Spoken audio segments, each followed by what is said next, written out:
Ramogi modani mondo wangi mago motenre kod weche ma omakore gi loko chike ma bende winjo ka olosie gi gavana mar kaunti ma Machakos Wavinya Ndeti. Riwruok miluongo ni Operation Linda Ugatuzi obago romo e kaunti ma Taita Taveta mar yango choko mar sei gi lony manyasani ewi dwaro mar timo lokruok ne katiba ma pachoka. Jatendgi Fred Ogola olero ni ageta mar jiwo weche ma otenre kod choko sei ma iloko godo weche mag chike. Maen tok kelo kanyakla jotelo mag CBO kata riwruoge mag oganda kachiel gi jokanyo mamoko ewi weche momi pek e kauntis adek mayudore e gwenge makadho nam chumbi. Kauntis go moting'o Mombasa, Taita Taveta kachiel kod Kilifi. Jokanyo go lero ni dwaro nitie mar timo lokruok e katiba mondo mi okel thuolo mar dongruok e kauntis mapok oyudo ber e tend loch gwenge.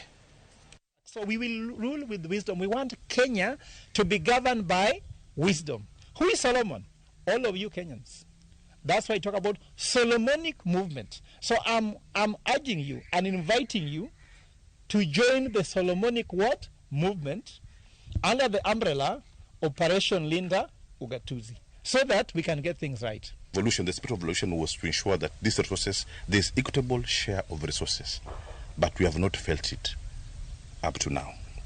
Ya wananchi walikuwa wanastahili